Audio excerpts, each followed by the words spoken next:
ಏನೋ ಆಯ್ ಮಗ ಸಮಾಚಾರ ಬಾ ಆರಾಮ ಆರಾಮು ನೀನು ಹ್ಞೂ ಮಗ ಹಿಂದೆ ಇದ್ದ ಪ್ರೇಮಿಗಳ ಪ್ರೀತಿಗೂ ಈಗ ಇರೋ ಪ್ರೇಮಿಗಳ ಪ್ರೀತಿಗೂ ವ್ಯತ್ಯಾಸ ಏನು ಮಗ? 90ಸಲ್ಲಿದ್ದ ಪ್ರೀತಿ ತುಂಬ ತುಂಬ ತುಂಬ ದೊಡ್ಡದು. ಅವತ್ತು ಅವ್ರ ಕಣ್ಣಲ್ಲಿ ಹುಟ್ಟಿದ ಪ್ರೀತಿ ಮನಸ್ಸು ಮುಟ್ತಿತ್ತು. ಆ ಮನಸ್ಸಿಂದ ಹೃದಯಕ್ಕೆ ಹೋಗಿ ಟಚ್ ಆಗ್ತಿತ್ತು. ಆ ಹೃದಯದಲ್ಲೇ ಆ ಪ್ರೀತಿನ ಬಚ್ಚಿಕೊಂಡು ಪ್ರೀತಿಸೋಳು ಹುಡುಗಿಗೋಸ್ಕರ ತಮ್ಮ ಜೀವನನೇ ತ್ಯಾಗ ಮಾಡೋರು. ಪ್ರೀತಿ ಮಧುರ ತ್ಯಾಗ ಅಮರ ಅಂತ ತನ್ನ ಪ್ರೀತಿನ ತ್ಯಾಗ ಮಾಡಿಕೊಂಡು ಇಷ್ಟ ಇಲ್ದಿರೋ ಹುಡುಗಿನ ಮದುವೆ ಮಾಡಿಕೊಂಡು ಇಷ್ಟಪಟ್ಟಿರೋ ಹುಡುಗಿನ ಹೃದಯದಲ್ಲಿ ಇಟ್ಕೊಂಡು ಪ್ರೀತಿ ಮಾಡ್ತಿದ್ರು 90ಸಲ್ಲಿದ್ದ ಪ್ರೇಮಿಗಳು. ಆದರೆ ಈಗ ಆಗಲ್ಲ ಮಗ.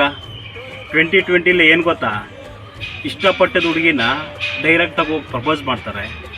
ಹಾಗೆ ಅವಳ ನಂಬರ್ ತಗೊಂಡು ಅವಳಿಗೆ ಚಾಟ್ ಮಾಡೋದು, ನಾಳೆ ಪಾರ್ಕಲ್ಲಿ ಸಿಗೋಣ ಅಂದ್ಬಿಟ್ಟೋಗಿ ಪಾರ್ಕಲ್ಲಿ ಹೋಗಿ ಪ್ರಪೋಸ್ ಮಾಡಿ ಅಲ್ಲೇ ಹಣೆಗೆ ಮುತ್ತಿಕ್ಕಿ ಫ್ರೆಂಡ್ಸ್ ಎಲ್ಲ ಕರೆಸಿ ಪಾರ್ಟಿ ಮಾಡಿ ಅವ್ರ ಪ್ರೀತಿನ ತಂದೆ ತಾಯಿಗೆ ಹೇಳ್ಕೊಂಡು ತಂದೆ ತಾಯಿ ಎಲ್ಲ ನಿಂತ್ಕೊಂಡು ಮದುವೆ ಮಾಡ್ತಾರೆ.